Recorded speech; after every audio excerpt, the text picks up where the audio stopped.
Hi everyone, and welcome back to part 3 of our discussion and review of John Stuart Mill's On Liberty and our sort of ongoing discussion on freedom of speech and why it's so important now and always will be. As a recap, in the first chapter, John Stuart Mill talked about his harm principle, that you can do whatever you want so long as you're not a nuisance to anyone else.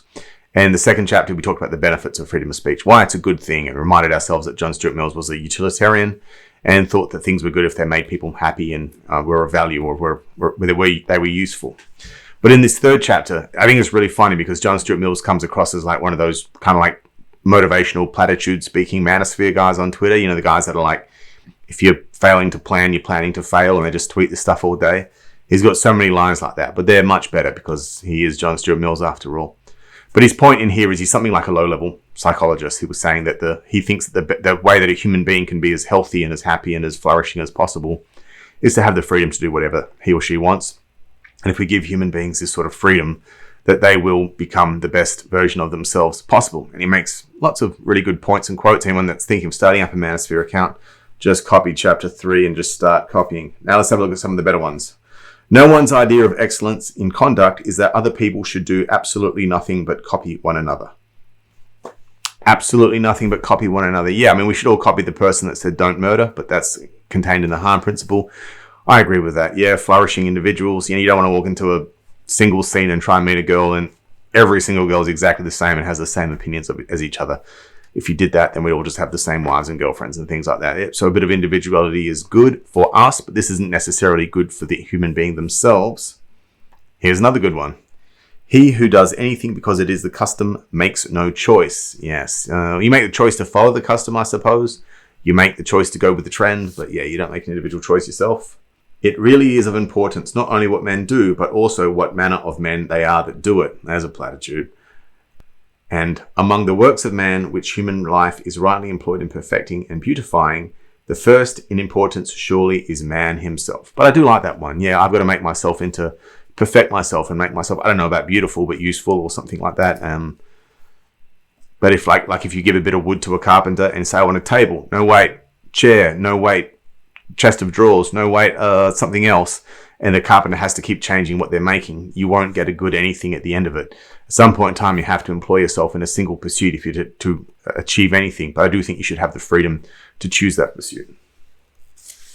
Human nature is not a machine to be built after a model and set to do exactly the work prescribed for it, but a tree which required to grow and develop itself on all sides according to the tendency of the inward forces which make it a living thing. Yeah, I am like a tree.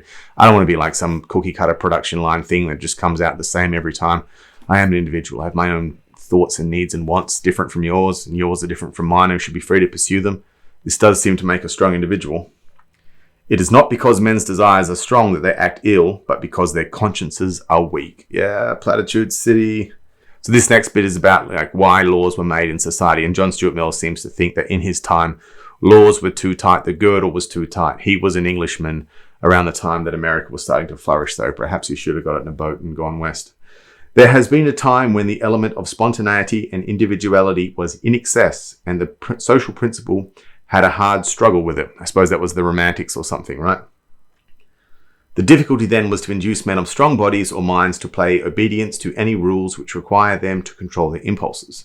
To overcome this difficulty, laws and disciplines, like the Pope struggling against the emperors, assert a power over the whole man, claiming to control all his life in order to control his character.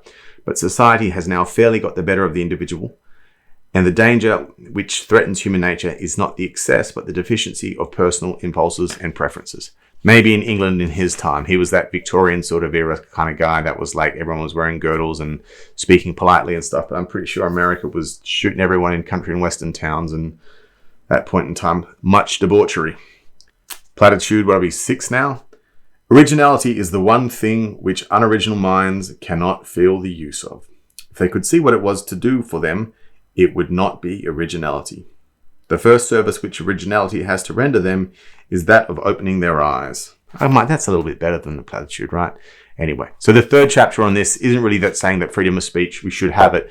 It's saying this is what freedom of speech can do for you. And John Stuart Mill sees that the highest attainment of a human is some sense of individual flourishing, to be yourself who you really are. As far as I understand, we still take that to be true today. That's what psychologists are doing in their little rooms with people lying on the couch. They're trying to get them to be who they really want to be and put away society's confinements and burdens and things like that. All right, so that's a short video on chapter 3. There's one more to go. There's one more chapter, and then we're done with on liberty, and we'll move on to another review of another book and have a proper reading of it. All right, thanks very much, guys. This is Charlie Delto signing out. Bye now.